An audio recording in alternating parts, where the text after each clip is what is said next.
Que Deus abençoe todos. Hoje é sábado. Solo lelo ezali mokona poso. Vamos acabar esse primeiro tema de Abraão. Nde toko silisa motu ya liteya ya liboso na ntina na balayama. Abraão, o pai da fé. Abalayama tata na kondima. Amanhã vamos iniciar outro tema, que será segundo tema, mas sempre de Abraão. Ne lobi eyenga toko banda motu ya liteya mosusu ya sika, me ekozala kaka na ntina na balayama.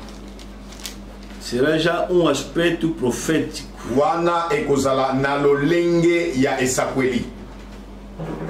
Então, o primeiro tema foi Abraão, pai da fé. Ne motu ya liboso ya liteya ezali na ntina na Abrahama tata na kondima. E amanhã vamos entrar num outro tema. Ne lobi eyenga tokokota na motu ya liteya mosusu ya sika. Hoje é o quinto ponto e último ponto também. Lelo ezali etape ya mitano pe yango ya suka. Normalmente tem muitas citações, mas não vou conseguir ler. Na kota la penza ezali na ba citation mingi ya mosakoli kasi na kokoka kotanga nyonso te. Vou só começar a vous dizer. Citação X, você escreve por ler em casa. X, sempre assim, porque não vou ter tempo de ler as citações. Na kobanda kopesa bino kaka ba référence. Référence songolo okomi otangi na ndako. Référence songolo okomi otangi na ndako na kokoka kotanga nyonso te awa pona tango. O sujet de hoje é sujet longo. De motu ya liteya lelo ezali pena molai. Isso, não queria também continuar isso. Pe na sepelaki te na koba na yango. Para amanhã iniciar outro tema sempre sobre o nosso pai Abraão. Natina ite lobi eyengande na banda motu mosusu ya liteya kaka natina na Abrahama. Falamos tudo que nós falamos sobre o tema é acerca do Abraão, pai da fé. Solo nyoso tolobelaki na motu ya liteya oyo ezalaki na ntina na Abrahama tata na kondima. Quando iniciamos, demos a pergunta por que Abraão foi chamado. Não, quando iniciamos, falamos sobre a pergunta assim: por que Abraão foi chamado pai da fé? E bandaki biso motu ya liteya oyo topesaki motuna koyeba pona nini ete Abrahama abengami tata na kondima.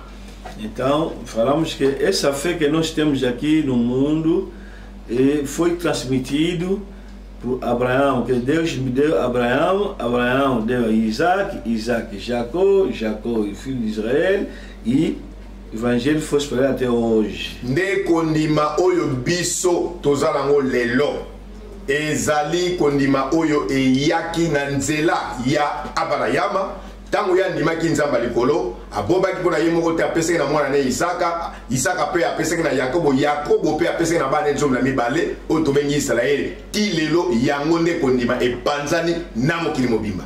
Então o pai dessa crença é Abraão, porque no tempo depois de Noé, no tempo de Abraão, o mundo já estava na idolatria. Ne kondima oyo ezali na nzela ya tata Abrahama nde to simbi yango ti lelo. Po na ntango na Noa, na ntango ya Abrahama solo mokili ezimbisamaki na banzambe ya bikeko.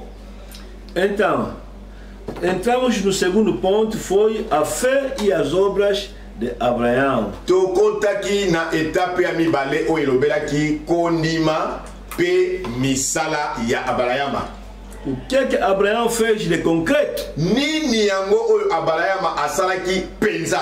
Sim, Abraão trabalhou e trabalhou. Ya solo Abrahama asalaki mosala, asalaki penza mosala pe asalaki mosala. Você só mora aqui no Kikolo para vir na igreja, tem dificuldade. Yo ozalaka awa pene na Kikolo. Po olonga Kikolo oya na mabori pa eklesi ezali. tala bankoko so ndenge na ndenge. Aqui mesmo no Maboro, aqui. Só para vir na igreja custa. Kaka uzalaka na Maboro awa pene. Poya na losambo problema oyo wapi? Mas Abraão caminhou, quer dizer, 3 países diferentes hoje. Nzoka Abrayama atambolaki bamboka misato penza uzalaki mboka na mboka. Saiu de Ur hoje é Irã, Iraque. Saiu de Ur, que é Iraque hoje. Foi no Arã hoje é Turquia. E saiu de Arã, que é Turquia, foi até no Canaã, Israel. Quer dizer, tipo alguém que saiu de Iraque para a Turquia e Israel hoje sem avião, sem navio. Botar a pena Abrayama alongwaki na Ur. O ezali Irak. Tambola kitina na Iran. Na Aran o ezali Turki lelo. Alongwaki na Aran kuna Turki ti na Kanana. Etali sete motalongwe pena na Ura leki na Turki ti na Israel. Tala ezali nzela molai pena makasi koleka. Sem viatura, kozanga lokalo. Não. Cansado. Vai na besta. Para a besta também. Devagar, cansado. Vamos cansar aqui. Ei! Inde. Namakolo penza alembi akiti. Atiki pe puna tambola na azwa mwa réchauffement mokesima amateli susu. Ti akomaki. Eza petete. Mas você só aqui mesmo aqui. Kasi yo penda kaka awa na kikolo, awa na maboro. Não consegue. Okokakate kutambola. Trabalhou no tempo de fome, trabalhou, queria dar ao seu filho, trabalhou mesmo Adão. Na tangwa nzala asalaki mosala. Apimelaki nzambe mwana na yete. Asalaki penda mosala penda makasi. Então mostrou o seu amor a Deus pelas obras. Wana Abrayama tanisaki bolingo na ye epai na nzambe na nzela ya misala. Mas você, kasi yo, só com esse coronavírus só, kaka coronavírus oya pambe ye, cruzou os braços, okanga maboko na yo penza, cruzaste, okangi maboko na yo. Estás a dizer, não tem telefone. Pe ozali koloba ete nazalaka na telefone te, nazalaka na chombo te. Então é pena para ti. Eza mawa po na yo ndeko. Muita pena. Mawa mingi. Abraão demonstrou sua fé pelas obras. Abrayama amonisaki kondima na ye na nzela na misala. Falamos mais terceiro ponto, a justificação de Abraão. Tolobelaki lisusu etape ya misato nantina na kosembolama ya Abrayama. Abraão não era perfeito, irmão. Não é que Deus lhe escolheu porque era um homem perfeito. Não. Ndeko na ngai, Abrayama azalaki sembo te. Ezali te soki nzambe aponaki abenga matata na biso kondima po ye azalaki sembo. Nalobi na yo te mbala sambo. Vocês andam a procurar pastores perfeitos. Bino obolukaka bakambi oyo basalaka libunga te babonga be penza. Eu mesmo quero pastor, um verdadeiro pastor. O verdadeiro pastor é aquele que o dono da igreja te deu. É esse o verdadeiro pastor. Ngai alinga pena mokambi oyo penza ya solo mokambi. Tala, mokambi ya solo ezali ye wana oyo nzambe kolo elanga apesi yo. O verdadeiro diretor de uma empresa é aquele que o próprio dono me vos deu. Esse aqui, diretor, não aquele que se meteu. Mokonzi ya mosala tope directe. Ezali oyo kolo elanga apesi bino. Ezali te oyo bino bolingi na mitema na bino. Mas vocês, kasi bino, Deus vos deu o diretor. Zamba apesi bino mokonzi ya misala. Yende mokonzi ya lingomba lobitala yo directeur. Mas você está dizendo, ele estudou aonde? Atangela wa o verdadeiro diretor da esse aqui. Tala doutor. Pena ye wasapina na ba doctorat ebele. Tá bem, vai. Malamu kende pai na ye. Vai assustar um dia. Oko sutu kamo kolomoko. Quando o dono vai dizer que não te conheço. Tango kolo elanga koloba na yeba kiyote. Eu não te conheço. nayebi yo te. Não, o meu pastor é Adolfo, doutor. Ei! Mokambi na ngai kombo na ye Adolphe ye pena azwa doctorat. Me deixa esse nome, não conheço. Yesu akoloba kombo oyo Adolphe na basali na ngai na yebi ye te. Eu conheço José. Nga na yebi Joseph. Na minha empresa meti como diretor José. Na compagnie na ngai natiaki mokonzi ya misala Joseph.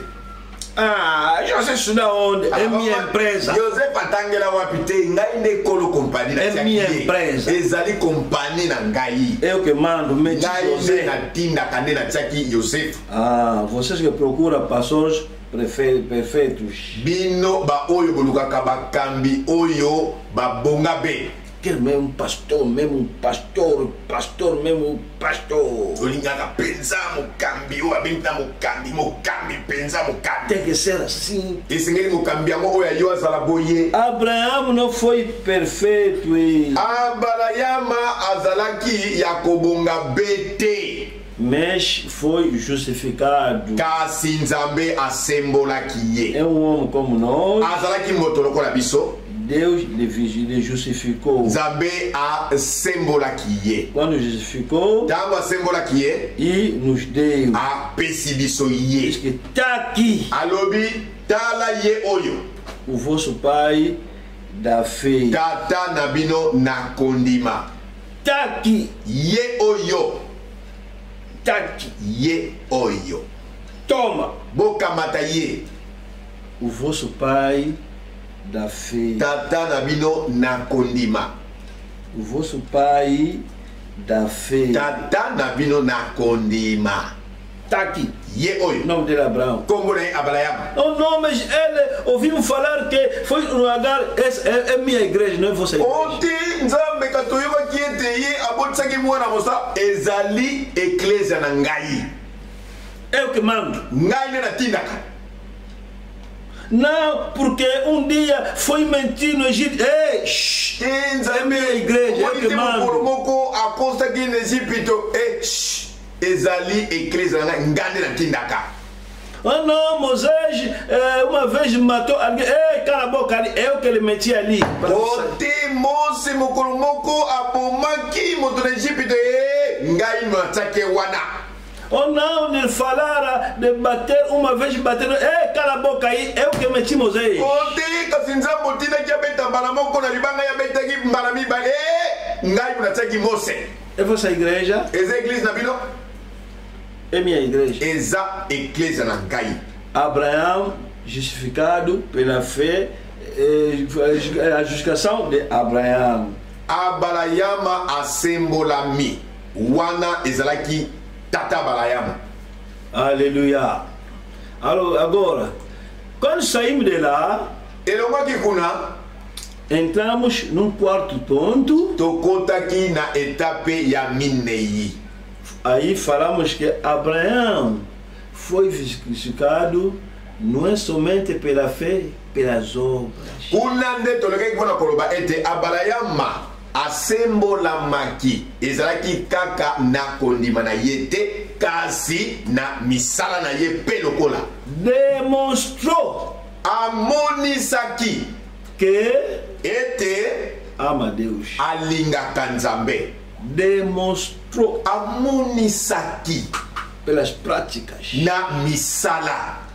Isso que nós lemos. Yango nde totangaki. Isso foi como o quarto ponto. Wana ezalaki lokola etape ya minei.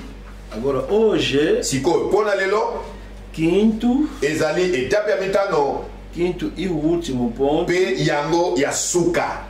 Porque vamos passar num outro tema sobre Abraão. Po tokoleka na motu ya litea mosusu ya sika na ntina na Abrahama. Amanhã, lobi que será como um tema complementar. Pe yango ekozala motu ya litea pona kobalisa oyo yo totamboli na yango. Tema que vai é tema profético. Ekozala motu ya litea na esakweli. Agora vamos ler Desika tolingi kotanga Gênesis 15 de 1 até 18. Genèse 15, kobana 1 ti na 18. Genèse 15, de 1 até 18. Genèse 15, de 1 ti na 18. Vou ler 3 por 3. Nazotanga 3. Depois desses acontecimentos, veio a palavra do Senhor a Abraão numa visão e disse: não temas, Abraão, eu sou o teu escudo, o teu galardão será sobremodo grande. Respondeu Abraão: Senhor Deus, que me haverás de dar se continuo sem filhos, e o herdeiro da minha casa e Damasceno Eliezer. Disse mais Abraão: a mim não me concedesse descendência, e um servo nascido da minha casa será o meu herdeiro. Até 3. Na nsima na makambo yango liloba na Yawe ekomaki na balayama kati na emononeli ete abalayama kobanga te ngai nazali nguba na yo mpe libonja na yo ekozala monene mingi. Abalayama azongisaki ete Yawe Nzambe okopesa ngai nini po ete nakokufa wana ejangi ngai mwana mpe mokitani na ndako na ngai ezali Eliezele na Damaseke. Abalayama alobaki mpe ete tala opesi ngai mwana te mpe mowumbu oyo abotami na ndako na ngai azali mokitani na ngai. Abraão se lamentou: agora falasse que vai me dar muitos filhos, agora não tenho nada. Bom, o herdeiro é meu servo Eliezer. Awa abalayama aleli mingi liboso na Nzambe alobi: Nzambe opesi ngai mwana te, siko oyo akokitana na bomengo na ngai to na biloko na ngai ezali Eliezele oyo azali moto na Damaseke. Deus disse: não. Nzambe alobi ye te. Não. Ye wana te. 4. A isso respondeu logo o Senhor, dizendo: não será esse o teu herdeiro, mas aquele que será gerado de ti será o teu herdeiro. Então conduziu-o até fora e disse: olha para os céus e conta as estrelas, se é que o podes. E lhe disse: será assim a tua posteridade. Ele creu no Senhor e isso foi-lhe imputado para a justiça. Liloba na Yawe ekomaki na ye ete moto oyo akozala mokitani na yo te, kasi mwana na yo penza akozala mokitani na yo. Abimisaki ye na libanda mpe alobaki na ye ete tala likolo mpe tanga botuya na mioto na likolo soko okoki kotanga yango. Alobelaki ye mpe ete bana na yo bakozala na motuya bongo. Abalayama andimaki Yawe mpe ye atangelaki ye yango lokola boyenge pene. Disse: olha só no céu. Alobi Abalayama bwaka miso na likolo. Olha. Tala pena kuna. Viste, né? Omoni? Assim serão os teus filhos. Nde na motango ya mioto nde ekozala bana na yo. 7. Disse-lhe mais: eu sou o Senhor que te tirei de Ur dos Caldeus para dar-te por herança essa terra. Perguntei-lhe a Abraão: Senhor Deus, como saberei que hei de possuí-la? Respondeu-lhe: toma-me uma novilha, uma cabra e um cordeiro, cada qual de 3 anos, uma rola e um pombinho. Yawe alobelaki ye lisusu ete ngai nazali Yawe oyo abimisaki yo na ulu na bakaladi mpona kopesa yo mokili oyo. Abalayama azongisaki ete Yawe Nzambe na yeba boni ete na kozwa yango. Yawe alobelaki ye ete yaka na ngombe mwasi na mbula misato pe ntaba mwasi na mbula misato pe mpate mobali na mbula misato pe na ebenga moko pe na mwana na ebenga. Vamos ler agora 11, 12, 13, não, 10, 11, 12. Estou 10, 11, 12.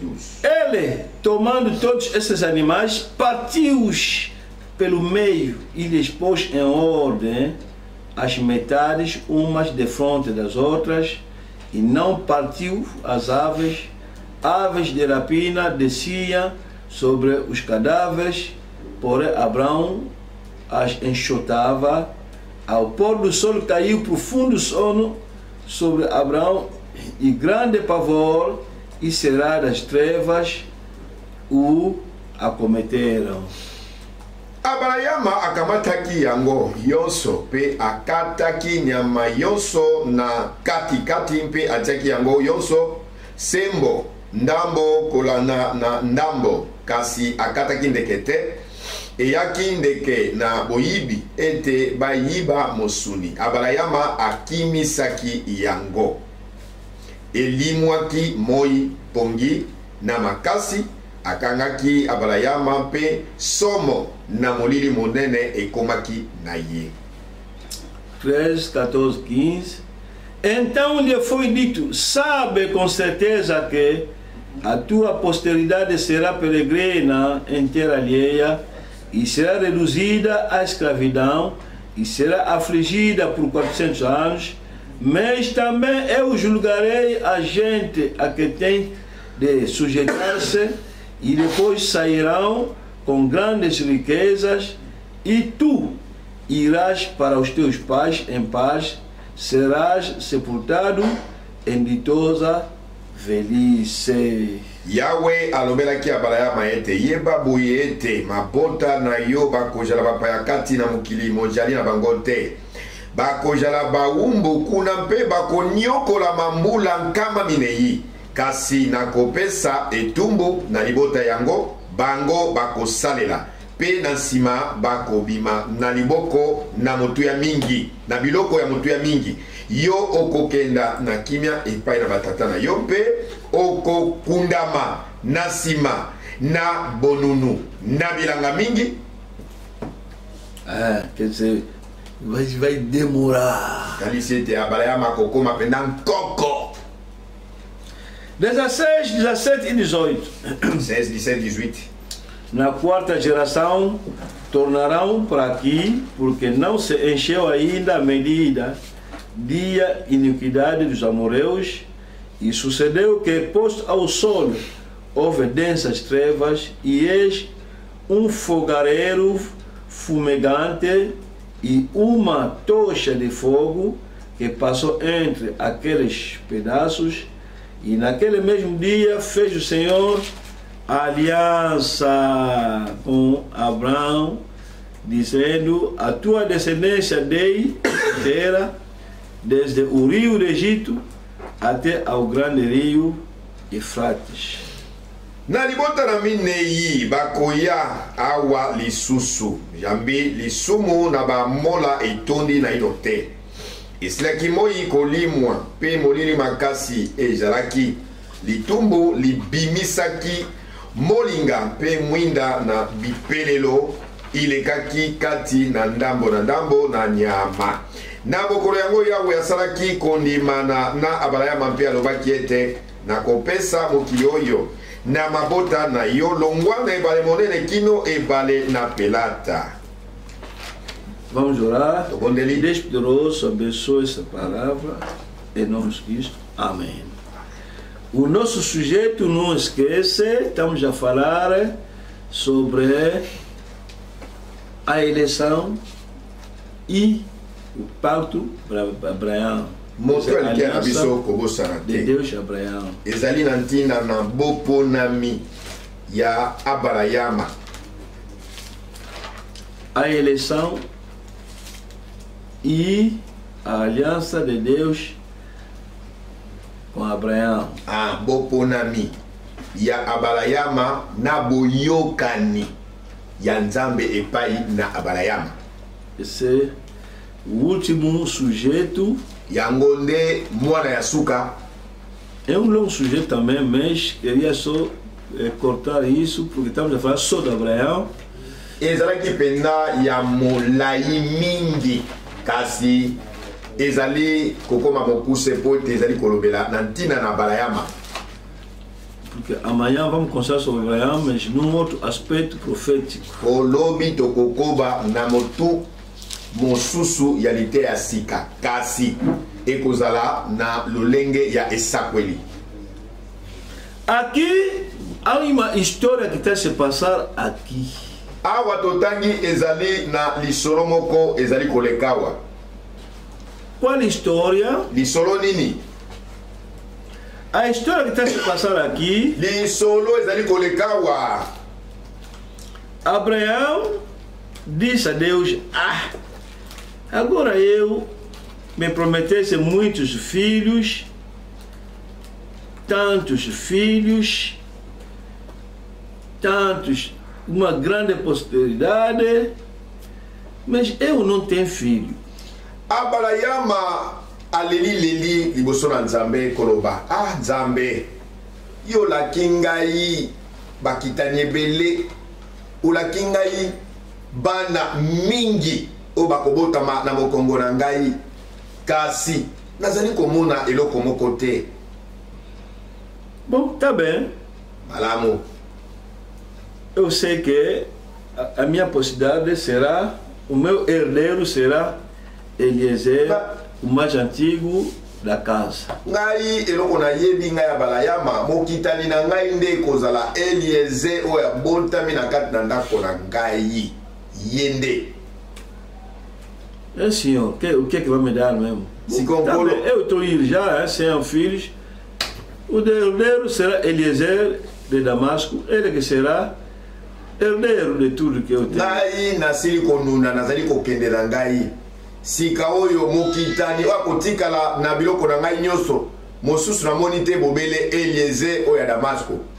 Não me deixa posteridade. Opesi ngai bana te. Epa, vou dar só tudo agora e com Eliezer. Boye nyoso ekotikala kaka epai na Eliezer. Deus disse: não. Nzambe yete. É Sara. Ezali na nzela ya Sala. Aquela possibilidade que eu falei é atrás de Sara. Omoni mokitano na lakaki koloba na kopesa yo akobimela na Sala. Não é Eliezer, Sara. Ezali Eliezer te na Sala. Sai fora, vou te mostrar uma coisa. Bima libanda na kotani so eloko moko. Olha no céu. Tala na likolo. Começa a contar as estrelas. Banda kotangela ngai ba mioto.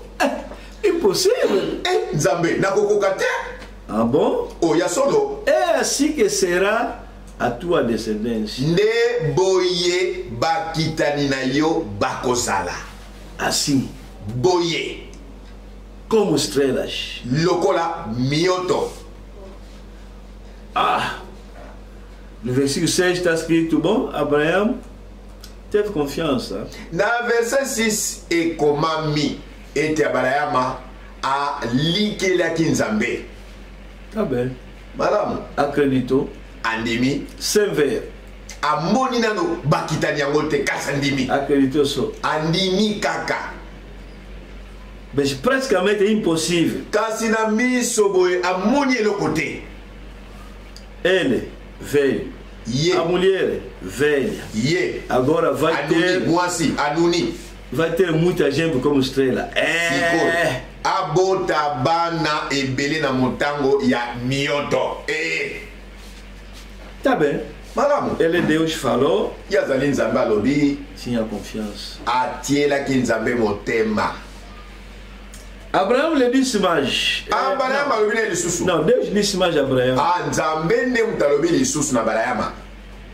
Eu sou o Eterno que te fez sair eu. Ngai nazali Nzambe oyo abimisaki yo na ula. Eu que te elegei. Ngai nde naponaki yo. Nosso sujeito de hoje, quinto ponto, eleição e pacto de Deus com Abraão. Motu ya litera biso ya lelo ezali boponami pe boyokani ya Nzambe na Abalayama. Eu que te elegei, eu. Ngai Nzambe nde napona yo. Eu que te fiz sair de Ur. Ngai nde nabimisaki yo na ula to na Ur. Eu que te prometi grande posséder, grande descendência. Ngai nde nalakaki yo bana ebele bakitani mingi. Eu que te disse que vem aqui, eu que te dei essa possessão onde você está agora. Ngai na epsa kio abala mabima yakawa. Ngai na pesa ko mabele oyo epai ozali. Versículo 8. Verset 8. Genèse 15, 8. Genèse 15, 8. Nakoyebela ndenge nini? Como que vou saber que eu mesmo vou ter possessão desse tudo? Vou saber como. Nakoyebela ndenge nini oyo nyonso ekozala ya ngai nyonso oyo. 9. 9. Abraão lhe disse. Não, Deus disse a Abraão. Vou ler no 9. Respondeu: toma uma novilha, uma cabra e um carneiro. Ye alobaki na yete yaka na ngombe mwasi na mbula misato pe taba mwasi na mbula misato na mpate mobali na mbula misato.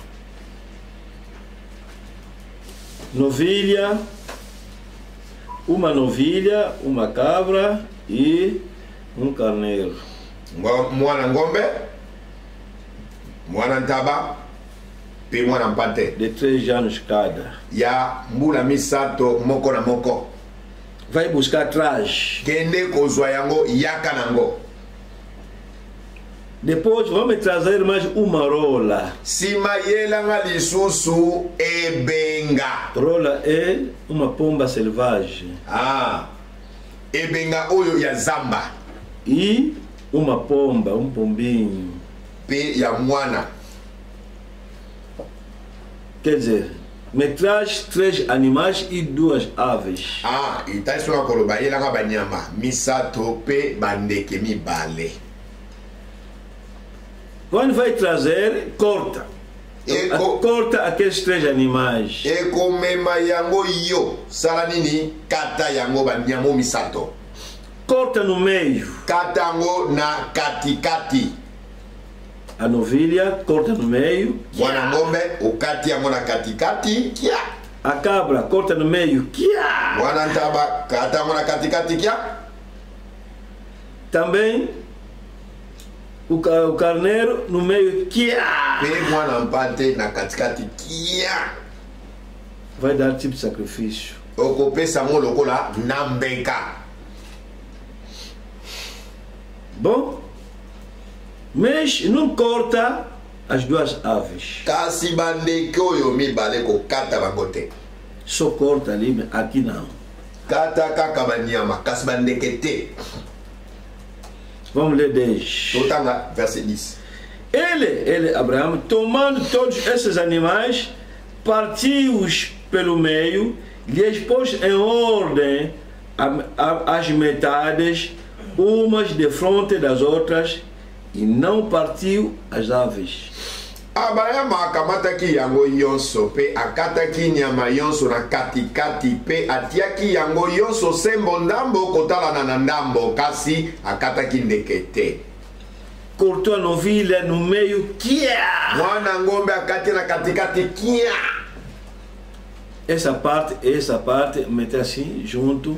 Akamati biteni nyoso mibale atalisi yango moko na mosusu. Cortou mais a cabra, kia! Akati lisusu ntaba kia. Essa parte meter aí. Eteni oyo etalani na eteni mosusu. Cortou mais o carneiro, kia! Akati lisusu mpate kia. Meter essa parte também em ordem, quer dizer, arranjou em ordem. Atalisi ngambo yo na ngambo atiango penza alima. Mas as 2 aves, Deus lhe disse para não cortar. Dasipona bandeke mibale nzamba na kokata yango te. Tika nka bongo. Não corta. Kokata te. Vamos ler 11. Kotanga 11. Aves de rapina desciam sobre os cadáveres, porém Abraão as enxotava. Eyaki ndeke na boyibi ete bayiba mosuni abarayama akimisaki yango. aves queriam vir para comer aqueles cadáveres. Ei, Abraão estava a chutar. Nde bandeke ya likolo ezalaki kokita pona kolia misuni. Nde Abraham azalaki kobenga na bandeke yango. 12. 12. Ao pôr do sol caiu profundo sonho sobre Abraão, e grande pavor e cerradas trevas o acometeram. Elimwaki moi pongi makasi ekangaki Abraham mpe somo na molili monene ekomaki na ye. Então, quando o sol foi, tango moi eke kokota, Abraão caiu grande sono. Nde Abraham azwaki pongi makasi, grandes trevas. Wana molili oyo wapi ekotaki.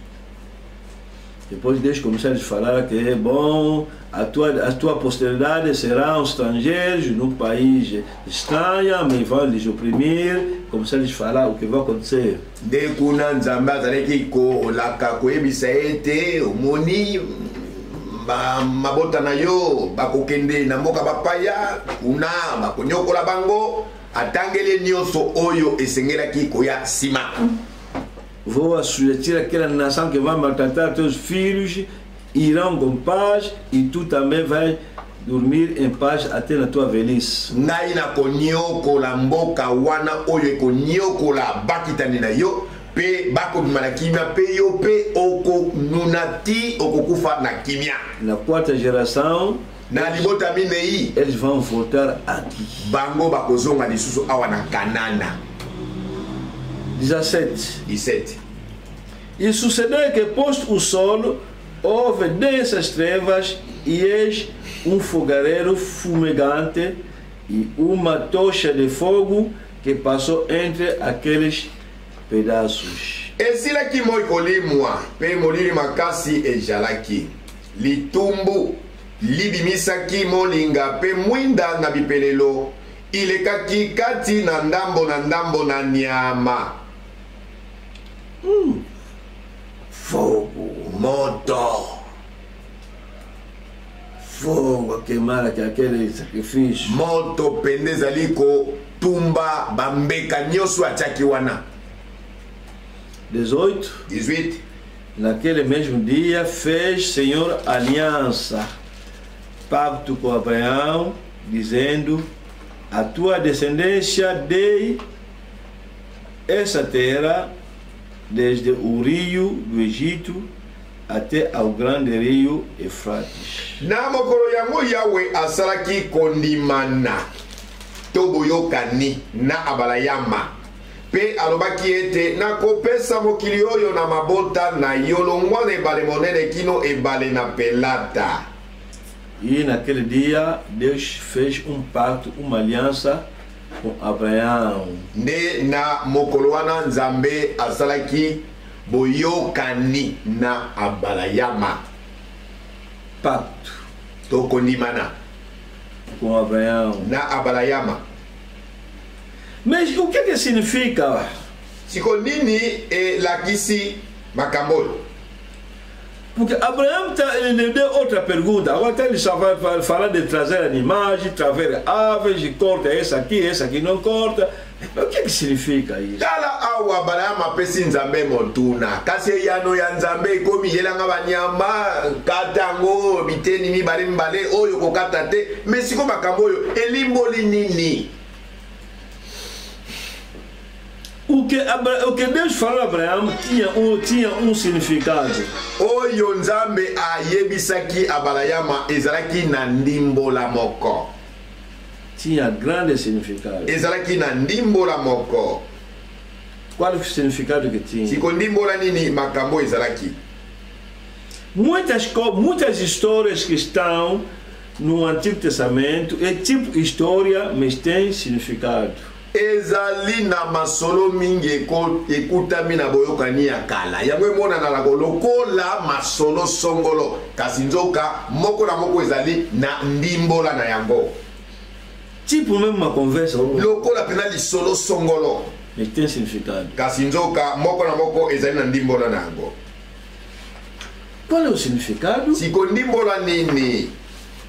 Eu falei que temos muitas brochuras a ler, mas não vou ler. Eu vou vos dar o título, podem ir ler lá em casa se tiver aquelas brochuras. Na loba que boye, ba brochuras ali mingi foi ter na kana kotanga, kas na kona tango wana kotanga ngote. De na kopesa bino ma référence était bokoma. Soko zana yango otangi.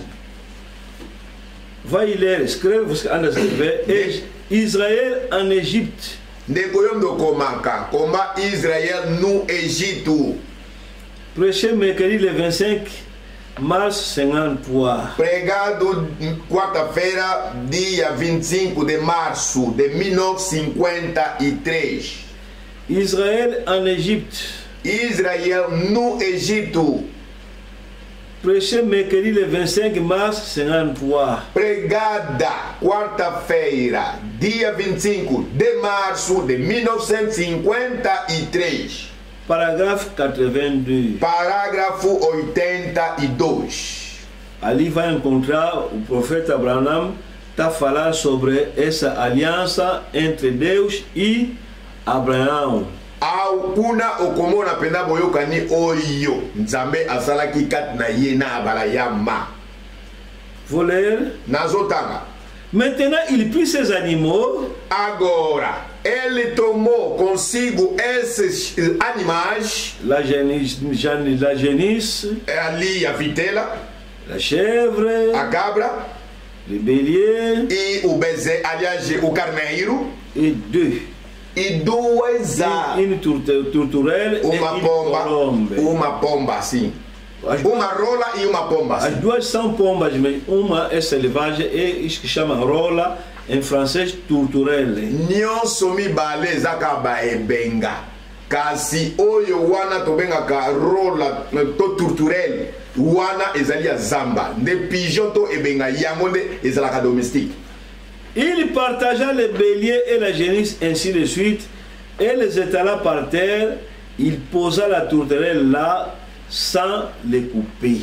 Ele cortejou a vitela e o carneiro em dois pedaços. Lhes pôs ali, mas colocou também ali as pombas sem cortar as pombas. Il tint les oiseaux éloignés de cela jusqu'au coucher du soleil, et Dieu vint vers Abraham pour confirmer cette alliance. E afastou as aves de rapina até que anoiteceu, e Deus de noite veio confirmar aquela aliança com ele. Il descendit et dit: maintenant Abraham, maintenant je vais te montrer ce que je vais faire. Ele desceu e agora ele disse: agora, Abraão, eu quero te mostrar o que você há de fazer. Quer dizer, ele, através desses animais, essas aves, Deus queria mostrar a Abraão uma coisa.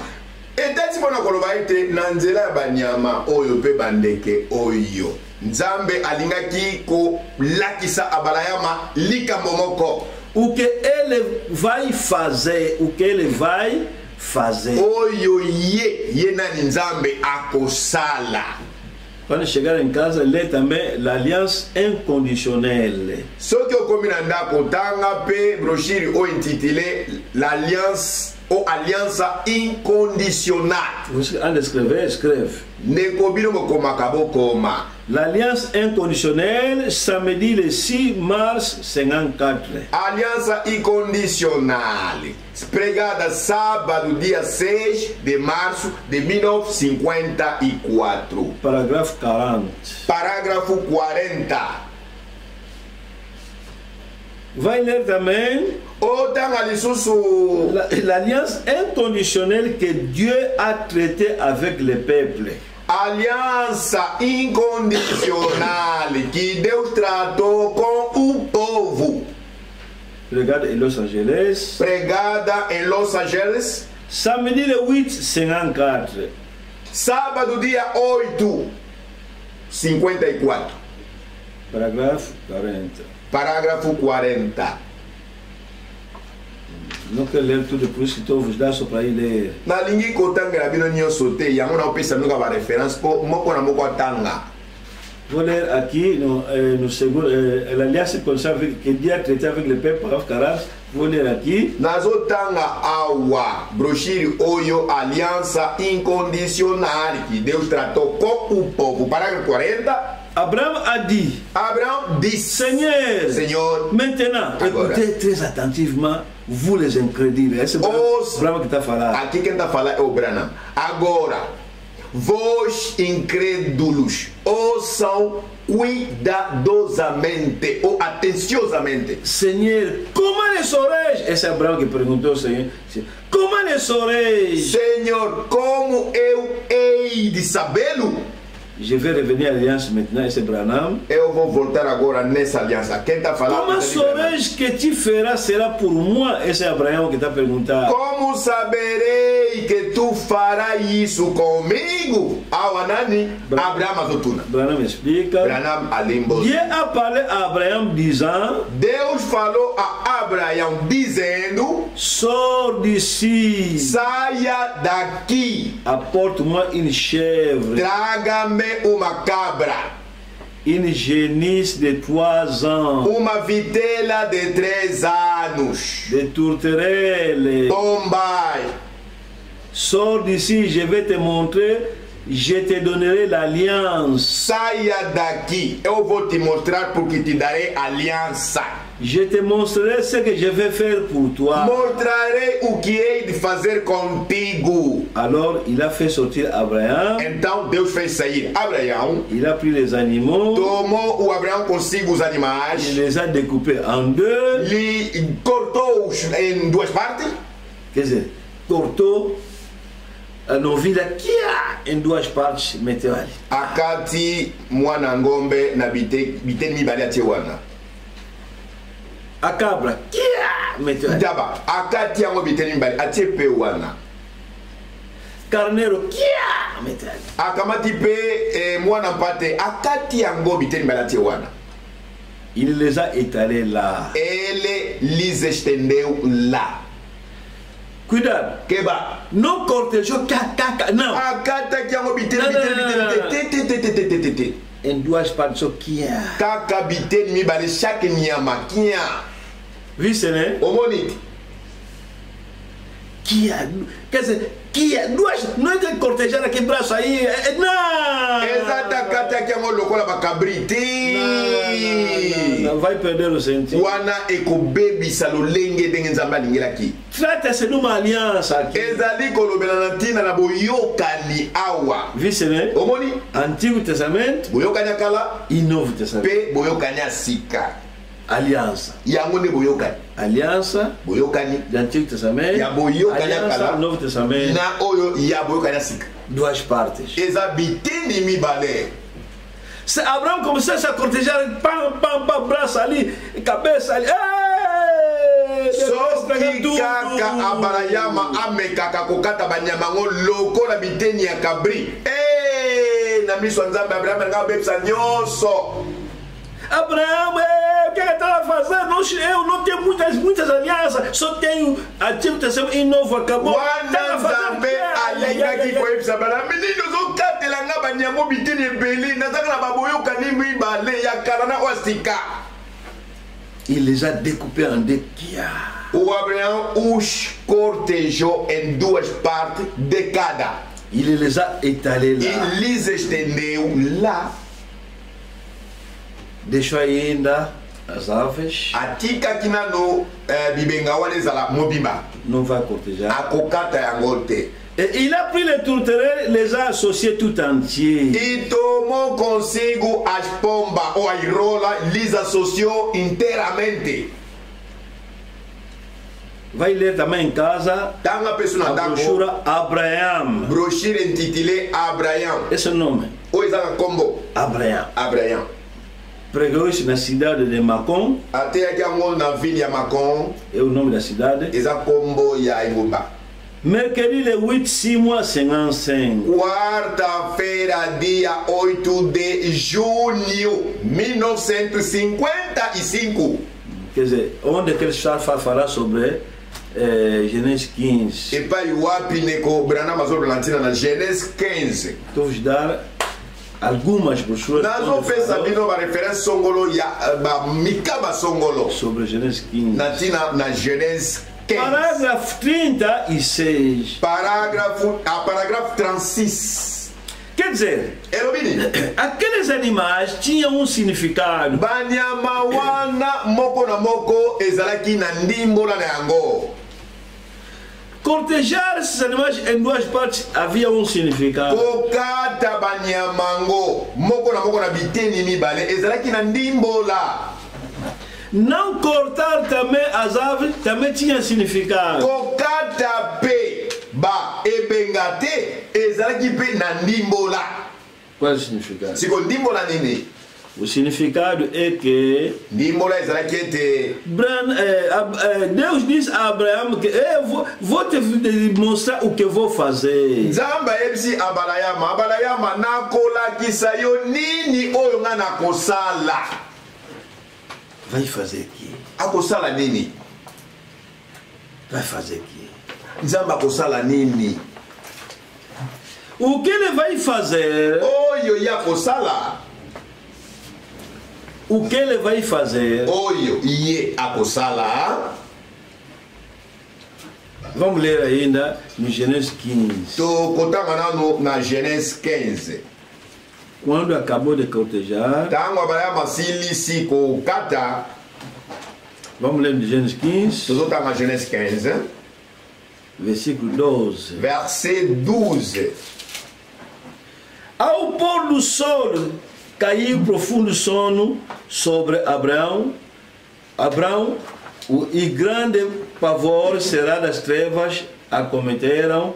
Então lhe foi dito: sabe com certeza que a tua. Etc. Vamos ler isso 12. Atotanga 12. Elimwaki moi pongi makasi ekangaki abalayama mpe somo na molili monene ekomaki na ye. Depois sono. Sima abalayama asalaki nini? Alalaki. Profundos. Alalaki penza oya bangozi. Grande sono. Pongi oya bangozi. Trevas. Molili wapi. Tem significado. Eza na ndimbola. Brochure Abraham, parágrafo 36. Brochure intitulée Abraham, paragraphe 36. 36. Regardez-la ce jour-là, lorsqu'il lui a dit qu'il confirmerait cela. Observez comment cela s'est passé pour Abraham. Observa naquele dia quando ele tinha o confirmado. Veja o que aconteceu com o Abraão. Il a tué cette petite génisse de 3 ans, la brebis de 3 ans, et la chèvre de 3 ans, puis il les a coupés en deux. Il a placé une tourterelle, un jeune pigeon là. Il a chassé les oiseaux. Ele cortejou a vintela de 3 ans em 2 partes, cortejou a cabra de 3 ans em 2 partes, cortejou também o carneiro de 3 ans em 2 partes e colocou-la em 2 rolas e começou a afugentar as aves de rapina. Mas não cortou as aves. Kasi akati bandekete. Não cortou. Akati bandekete. Et le soir, lorsque le soleil se couchait, observez ce qui est arrivé maintenant. Premièrement, un très profond sommeil tomba sur Abraham, montrant ceci, que c'est au significat daquele sono. Abraham, eh bien, j'avais fait une alliance avec Adam. Ao pôr do sol, e aconteceu uma noite densa, uma obscuridade densa. E dali Deus disse-lhe: eis o que eu fiz com o Adão como concerto. Adam, si tu fais ceci, je te prendrai comme partenaire. Adão, se tu fizer-me isto aqui, eu considerei-te como o meu parceiro. Si tu fais de telles choses, moi, je ferai de telles choses. Se tu fizer tal coisa, eu farei coisa tal. Et Adam a brisé sa promesse. E o Adão quebrantou a sua promessa. L'homme brise toujours sa promesse. O homem de costume quebra sempre a sua promessa. Abraão dormiu. Boye Abraham asali nini? Alali pongi.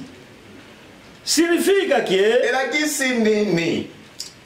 quando Deus criou o homem, Tango Nzambe akeli moto, ele fez dormir. alali saki moto pongi.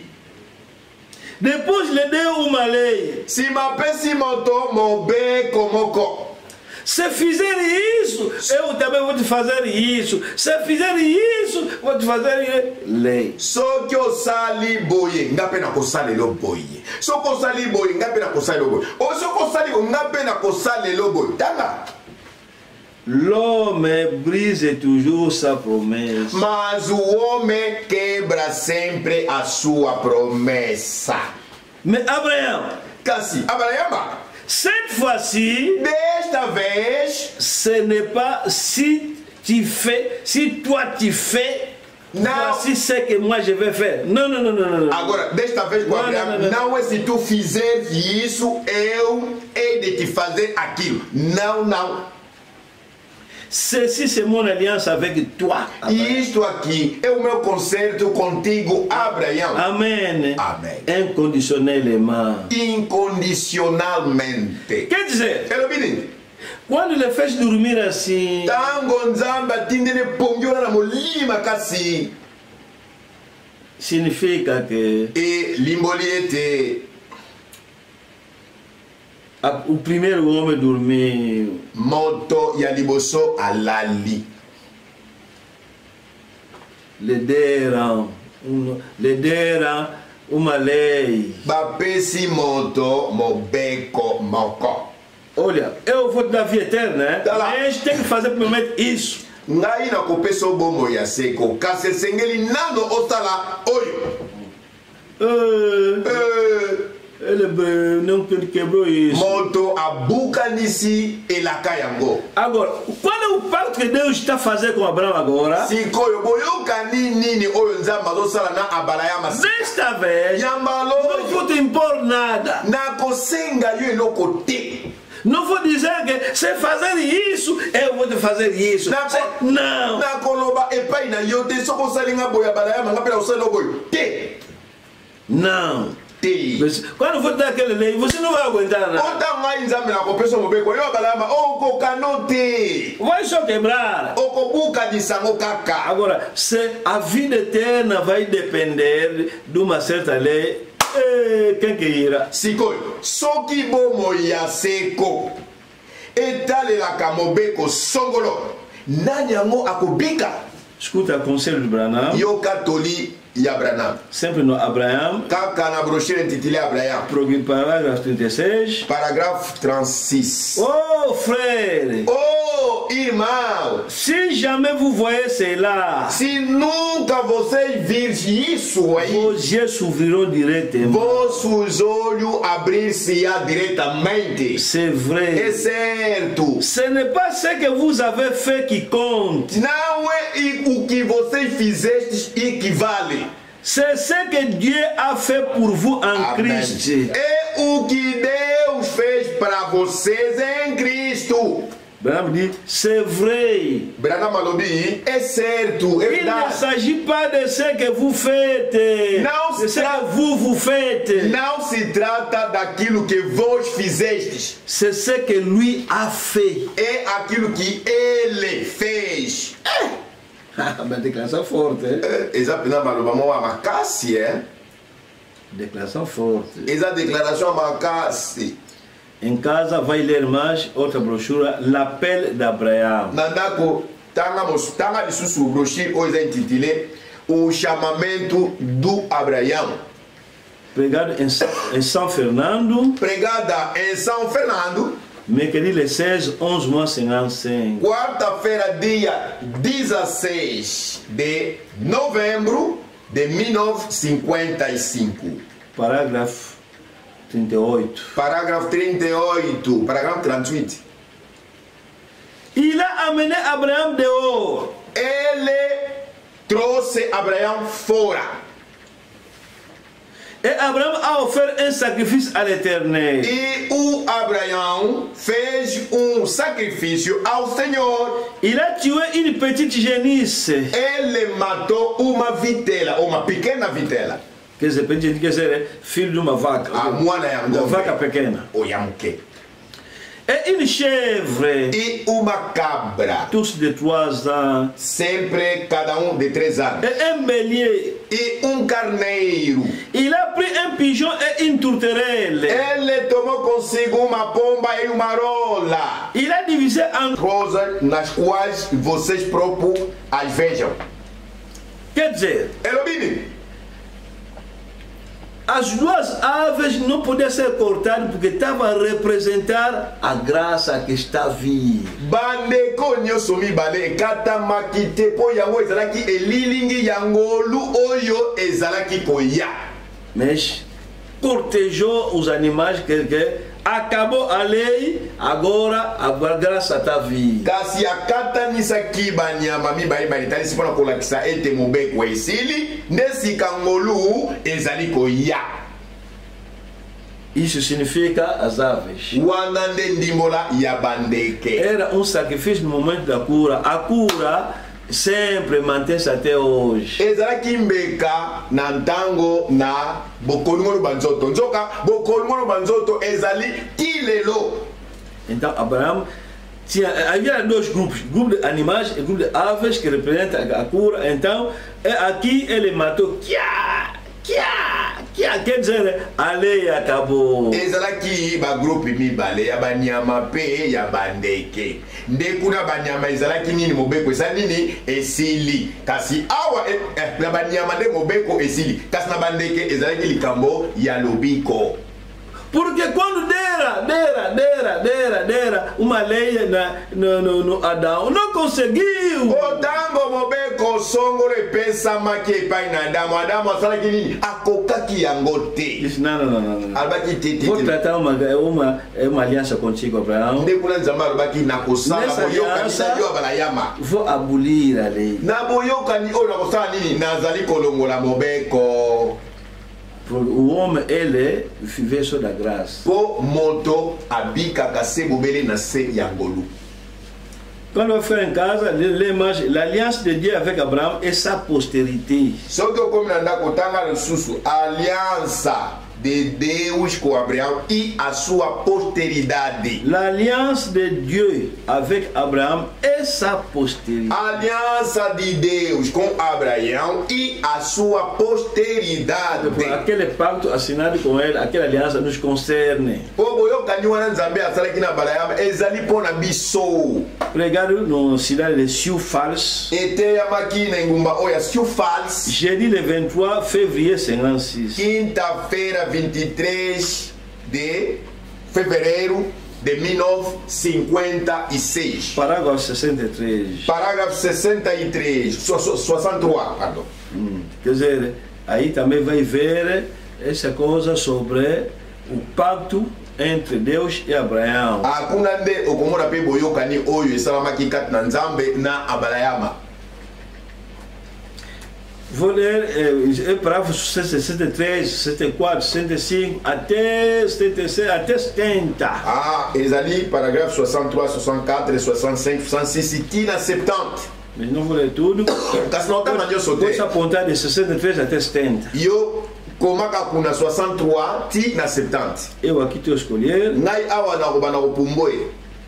Vou ler 65. Nazotanga 65. Et la colombe n'a pas été découpée. E a pomba não foi cortada. Mais l'animal montra la différence entre eux. O animal mostrava a diferença entre eles. Il arriverait un temps où la loi changerait en grâce. Aconteceria onde a lei mudaria entre lei e graça. Et tout, la grâce était en premier. E em tudo a graça era Em primeiro lugar, la grâce avait déjà pourvu à un sauveur là en Égypte. a graça já era provida pelo Salvador lá no Egito. Ils avaient déjà eu un Moïse pour les libérer. Eles já tiveram Moisés para lhes libertar. Ils avaient déjà eu un sacrifice. Já tiveram sacrifício. Ils avaient déjà tout eu, mais là où Israël a commis sa gaffe fatale et finale, c'est dans Exode 19. Eles já tiveram tudo, mas ali o Israel cometeu uma culpa fatal ali no Gênesis 19. Qual erreur qui commettait Israël? Là où il a accepté, il a préféré la loi, rejetant la grâce. Onde o Israel escolheu a lei, rejeitou a graça. Erro grave. Deus está vos dar a graça, você só quer a lei.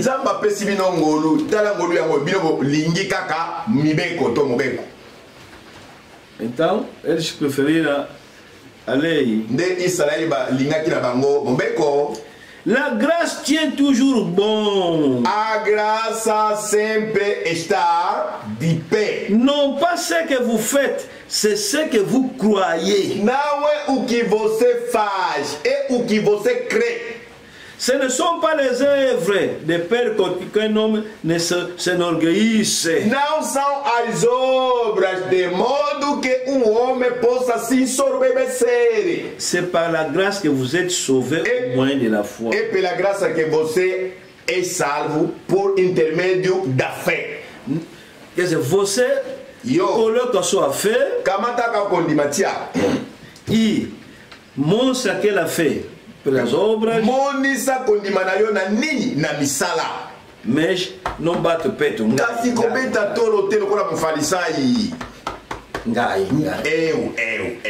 Vamos dar um exemplo para entender isso.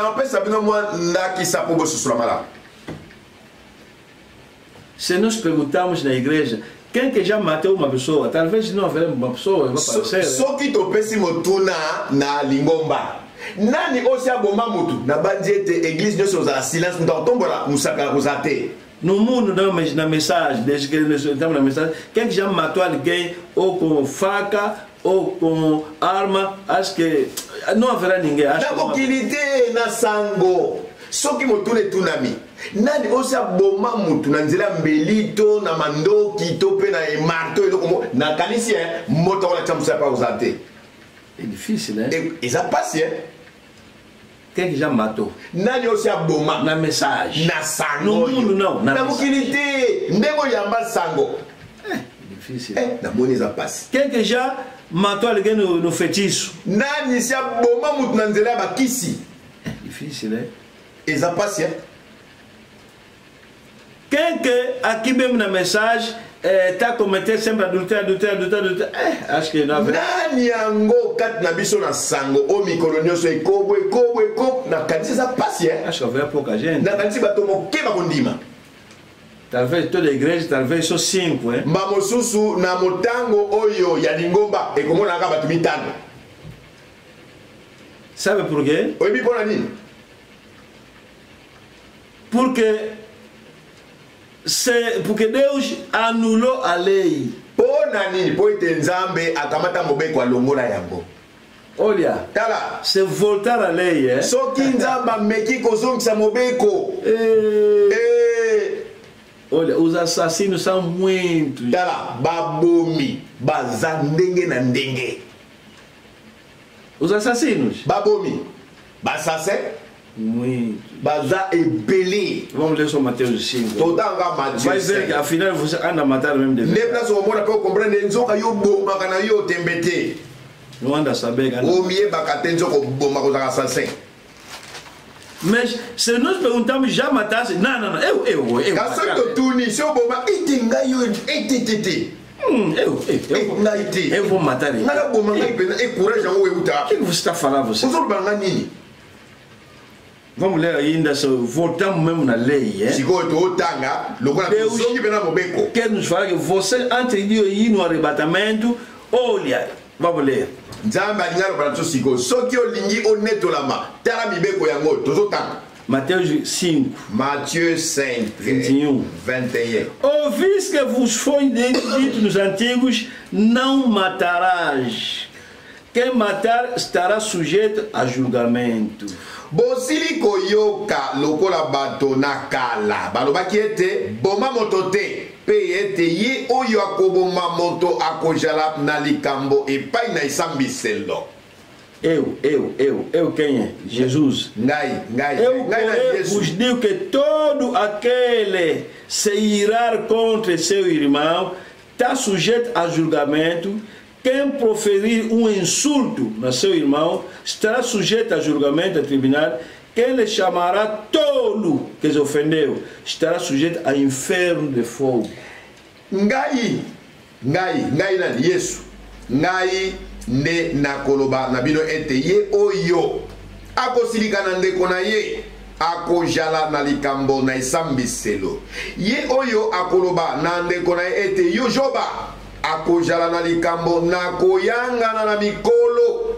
Ye oyo akoloba ete yo ebebe ekoki ete akenda na geye na tona lifelo ya moto. Quer dizer, se Jesus aplicar esse versículo, começar a eliminar cada irmão que já ofendeu, que já falou, que já ofendeu na igreja e não irá no arrebatamento, não sei se vai ficar quanto. Abanda sio kolongola chaque ndeko mobali ndeko mwasi wa fingi moninga alongwa na ebite na église otika la boni oyo bakonetolama.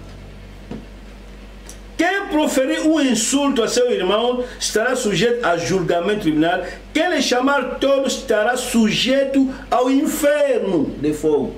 Ye oyo. O Jesus Mtazolo, esse é Deus que está a falar. O dono do céu, ele que está a falar. Quem está na Zolobawa? Kololola. Yesu nem da Zoloba.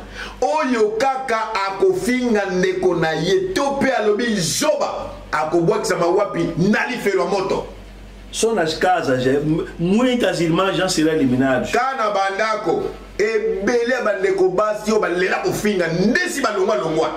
Ouvis que foi dito nos antigos, não matará, quer dizer, no lugar do matar, é isso que Jesus está a explicar. Bosili koyoka nenge lobama na kalakala na tina mibeko, bobo matesi koko bomba ngo wapi oyo nde oyo to tangao.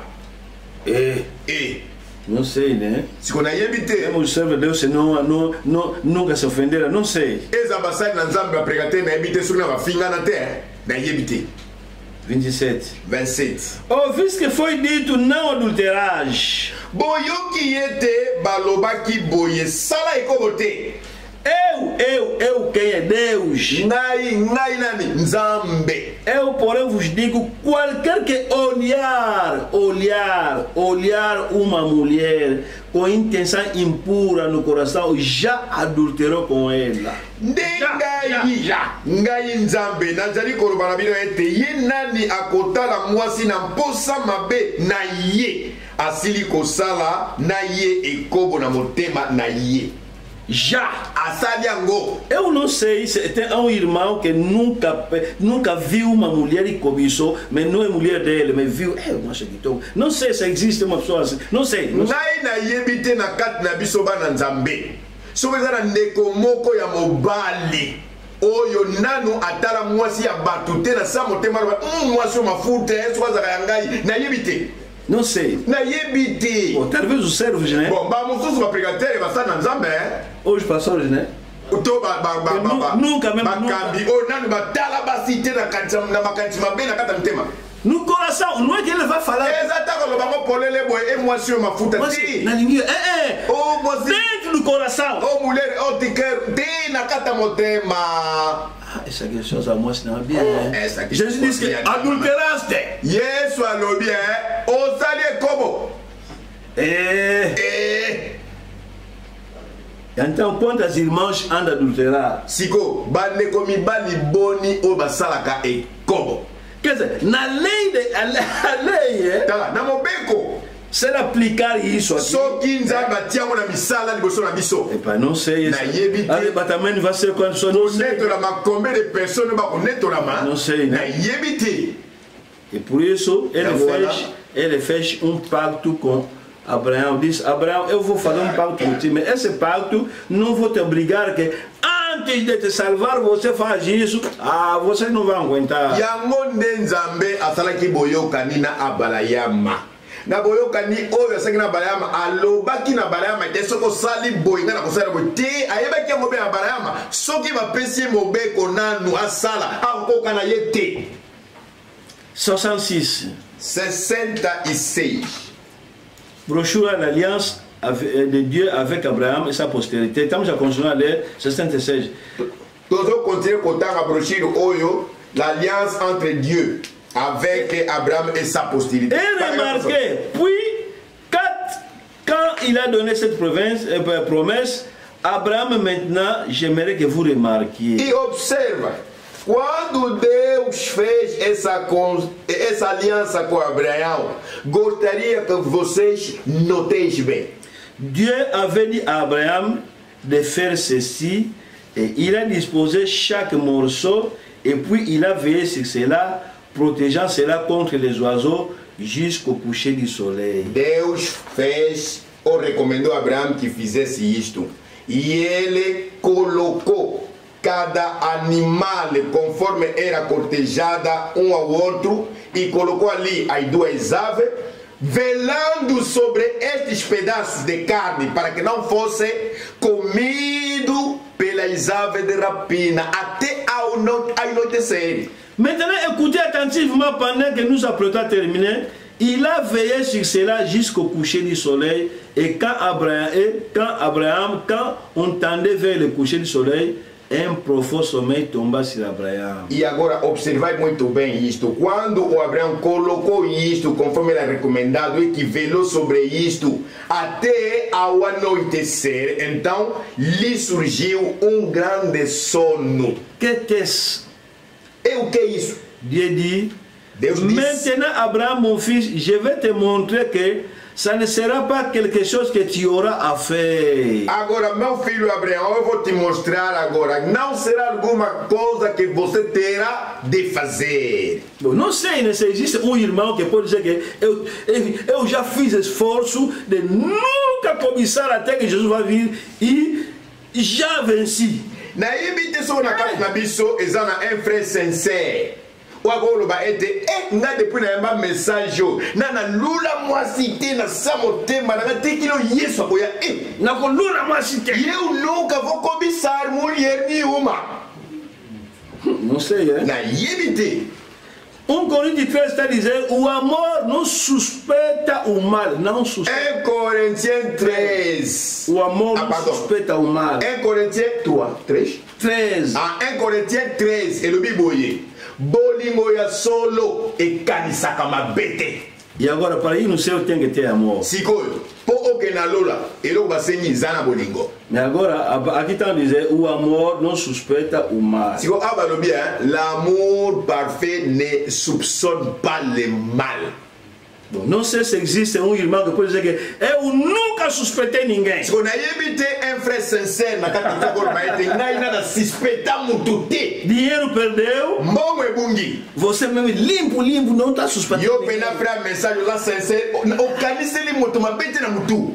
Ninguém tem. Te frère tem cabo zango. Te ebunga nengo dans le pamba. Vai começar a bater até a criança. Quando a mamãe vai vir. Não, eu que tirei isso. Meu filho, peço perdão, amor não suspeita. Bolingo e cancela camoninga mabete. Pecasse já. O sumo que. E por isso, a aliança, o pacto que Deus quebrou que era bom. Eu vou velar, eu próprio vou velar. E a mwana boyo kania bien. Ezala ki ngai na kosenge lá. Sozinho? Yomoko. Não vai. Okokati. Não vai. Okokati. Maintenant, Abraham, mon fils, je vais te montrer que ce ne sera pas quelque chose qu'il y aura à faire. Agora, meu filho Abraão, agora eu vou te mostrar que não é uma coisa que você terá de fazer. C'est moi qui le ferai de toute façon. É só eu que a farei de toda forma. Olha, même o adultério, roubar, Mais ezali kobo koyiba. Financière nous ma grande empresa notage à roba. Koyiba posa financier. Na compagnie à munene oyiba te ba million. Et à grâce de Deus. So yiba kateza ngolo nzambe. Et Saint Jésus, millions, va tirer pour le même $100. Sauter que Dieu star consigne. Te ajuda. Et puis elle fallu Abraham alliance vous faire côté non votre obligat c'est fils tout. Vou fazer isso, não vai conseguir. Eu próprio vou entrar em cena, eu vou ajudar. A pesar que condição te corrobate, só que o Abraão mostrando na bunga para mostrar o te. Exatamente quando acontece aí tem Zambé de Senhor aqui assunga Abraão. Isso você vai ver em muitas brochuras, Abraão está sempre a repetir como título da pregação, aliança inconditionnelle. E agora nós vamos uma brochura belé, mostrando sobre Abraão, mas vamos repetir como alliance inconditionnelle, alliance inconditionnelle. Je suis déterminé. Non, c'est moi qui le ferai de toute façon. Que Deus falando d'Abraham. C'est moi qui le ferai de toute façon. Je suis déterminé à sauver l'homme sans tenir compte de quoi que ce soit. Eu que a farei de todas formas. Eu vou salvar o homem sem tomar conta de qualquer coisa que seja. Et Dieu va le faire, c'est par la grâce qu'il le fera. E Deus vai o fazer. É pela graça que Ele a fará. 67. 67. Remarquez vite. Observa pendant qu'il veillait, un profond sommeil, une horreur survint sur lui, sur Abraham. Enquanto que Abraão velava, profundo sono caiu sobre ele, Abraão. Et remarquez, il tomba dans on dirait un cauchemar, la mort. E observa ali, ele caiu no sono profundo, tipo alguém que estava a sonhar. Chaque pécheur le mérite, chaque pécheur est sujet à la mort. Cada pecador merece a morte. Et il le mérite. E ele o merece. Car il est un pécheur, il mérite la mort, cette grande horreur. Porque ele é pecador, merece a morte, este grande horror. Eh bien, suivez maintenant. Eh bien, segui agora. Comment à travers ces ombres Dieu montrait Christ au calvaire. Como através essas obscuridades Deus mostrou Cristo no Calvário. E quando Abraão estava dormindo assim, Deus estava mostrando que vem segundo Adão, verdadeiro Adão está a vir, ele também vai dormir na cruz, mas será a salvação da humanidade. Nzamba vai contar ele sei tá lá Adão é me bale azali koia. Iye pe akolala pongi makasi ne kuluska. Donc a pongi na ye ekotala pona lobiko ya mokili mobimba. Suivez maintenant comment à travers ces hommes Dieu montrait Christ au calvaire. Segue agora através desses homens Deus mostrava Cristo por intermédio do Calvário. Ce qu'il allait accomplir au travers de la prospérité d'Abraham. O que ele havia de cumprido através a posteridade de Abraão. L'alliance allait être confirmée au travers d'Isaac. A aliança tinha que ser confirmada por intermédio do Isaac. Et par Isaac venait Christ. Por intermédio do Isaac veio Cristo. C'est ce qu'il a fait au calvaire. É o que ele fez no Carvalho. Représentons-nous cela devant un tableau, car notre temps c'est court. Je vais aborder chaque point. Representemos isso no esquema no quadro, porque o nosso tempo está afogando. Eu quero mostrar isso em cada ponto. Vou ler 68 no fim. Não está na 68 na sua. Observez Isaac na Gênesis 22. Observez Isaac no Gênesis 22. Ele gravit diretamente a colina, quer dizer, quando estava aí para ser matado, Isaac estava a subir a colina. Isso era uma sombra de alguém que vai subir Golgota para morrer para nós. Ndenge Isaka banaki komata ngomba poita kele kokaba manambeka. Ezalaki elilingi ya moto moko asingelaki koya poita amata kuna na Golgota na ngomba pona kokufela biso. Le même lieu où Jésus était allé portant son bois et tout, il était le sacrifice. Dans quelle montagne qui t'a subir Isaac? Na ngomba wana epai mapisaka banaki komata na bakoni. a final ele é o sacrifício. É a mesma montanha também. Jesus mais tarde vai subir com cruz dele para ser sacrificado. Zoka Isaka azalaki bobele elilingi ete Yesu pe akomata pe na ngomba simoko na ekulusu na ye po etani kwa manene liwa pour biso. Tout comme le sacrifice jadis l'a confirmé le serment à Abraham, il lui avait donné la promesse que lui et sa postérité après lui, vous et moi. Quelle promesse elle a pour nous? Ah, il a kawane ezalaki pona biso. Quand on va en casa, les mages, l'alliance de Dieu avec Abraham et sa postérité, paragraphe 60. Oh non, c'est que j'allais. Vous continuez à lire? C'était un tagore. Paragraphe 70, c'est ce que Dieu faisait, c'est ce que Dieu a fait au calvaire. Il a amené son fils. Or, quand nous nous assemblons, aucun morceau de papier ne s'accordera avec celui. Cela peut se faire. Il est... Pour répéter. Qu'est-ce que c'est? Tu as fallu donner un exemple de chinois, hein? Ah, chinois. Ok, qui faisait un chinois par faire une alliance. Ah, chinois, vous va dans l'Europe. Ah, au PC, Bilambakuna. Elle tire un papier. Ande bango bakamati papier. Porte un doge. Na bakatiango ande morceau. Te da uma parte. Ba pesio ete numéro ya papier. Quand va vir, il va faire ligation de joie je part. Ah tango yo ko commandé esengeli bango bakamata morceau etikali pa na bango na oya yo basangisi. Tant que concordar. Ah esengeli balana. Et quand concordar. Soke balani. Ah es. Ande ba ko ba ete yango pensa yango. Então Deus também fez isso. Nzambe pe asalaki yango. E agora já acabou. Gongana biso penda e komina suka. Vai ler também la foi, paragraphe 41. Ah, tanga sous brochure intitulée la foi. Que a fait paragraphe 41, a fait. Paragraphe 41, prêché le 27 avril 56. Pregado dia 27 de abril de 1956. C'est vrai, entre la loi et la grâce et tout, mais la guérison divine est restée toujours la même sous chaque alliance dans toutes les conditions. É verdade, a lei, a cura e tudo é a mesma, mas a cura mantém a mesma entre todas as coisas. Quer dizer, há muita coisa a ler aí, mas não temos tempo. Queria dizer, concluir assim. Deus elegeu para nós Abraão.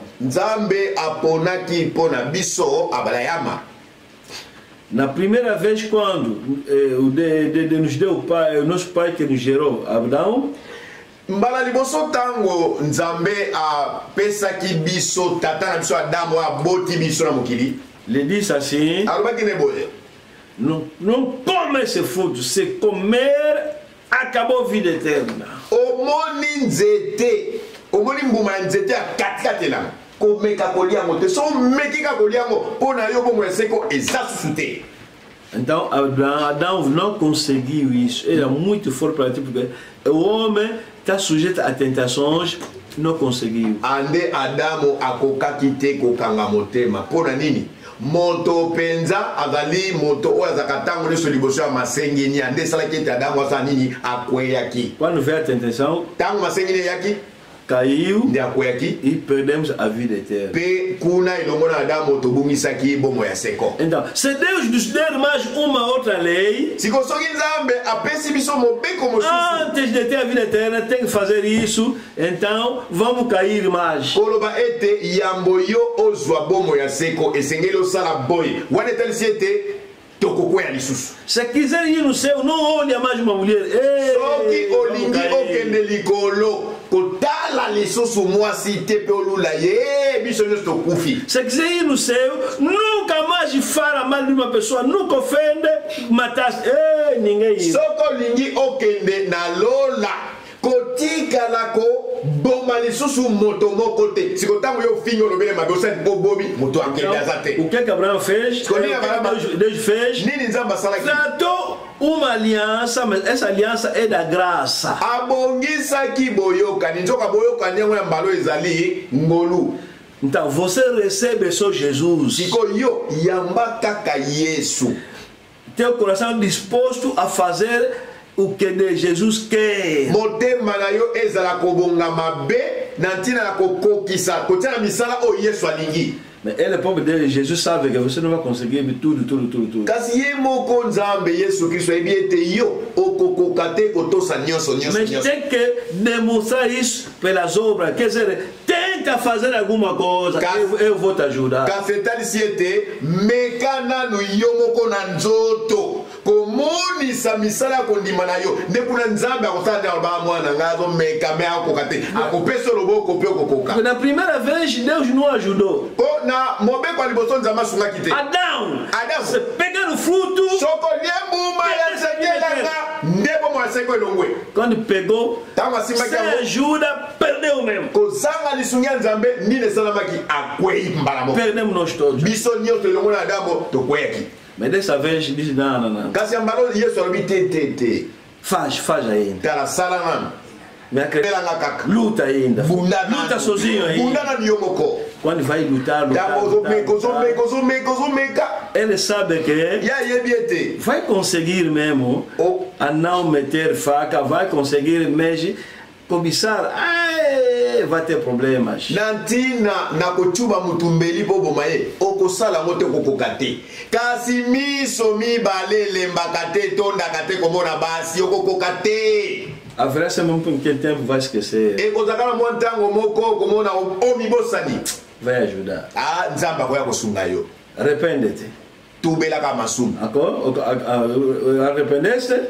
Tubeli masumu? Bom, já te perdoei. Bom, na limbisi. Esqueci. Nabosani. A aliança de Abraão permite que Deus nos ajude. Aboyoka ni oyo nzamba sakina balayama eyeli biso nzela kosungama. Quer dizer, essa é a vantagem da aliança de Abraão. Yango ne penza oyo zalaki mileki ya boyoka ni ya balayama. Outra coisa, eloko mosusu. É difícil a um homem que já está no mundo a beber, deixar beber, não é fácil sem a ajuda do Senhor.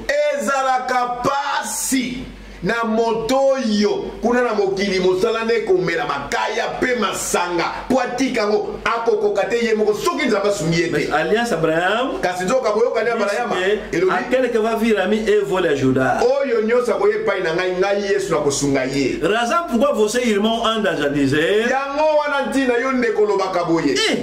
Eu mesmo, não ando ficar mesmo zangado. Quer dizer, você próprio está a ficar admirado. Eu quando eu era. Essa mulher que me falou, eu já deveria pegar. Tu me admirar. Não admiro. É a aliança que Deus fez a Abraão. Ele te ajudou. Perdesse aquele gosto de bebida. Te ajudou ele próprio. Aquele gosto de mulher fome. Se confia sempre nele. Quando a fraqueza, vai nele, ele te ajuda e ele vai te ajudar. Deus abençoe. Nosso amigo é Cristo, carregou com a nossa dor e nos manda que levemos os cuidados. Bom, terminamos o primeiro tema sobre Abraão. Amanhã vamos iniciar outro tema sobre Abraão. Aquele é um tema profético. Mutualité ya liboso nantina na Balaama tata na kondima. Ndelobi tokokota na oyo ya sika kaka ya Balaama kasi ezali na lolenge ya Isakweli. Então, são temas complementares. Ezali mutualité ya ezali kobalana. ouvir isso aqui oyoki oyoyo ajuda a entender isso aqui. ekosunga yo ososola oyo ekolanda. Então, amanhã é 11 horas. Lobi dimanche na 11h. Amanhã é 11 horas. Lobi na 11h. Amanhã é domingo. Lobi dimanche. Se você é a primeira vez na linha, amanhã é 11 horas. Soki ozalaki ozalaki na biso mpona mbala liboso lobi dimanche ozala 11h. Deus abençoe. Nzambe apambola bino.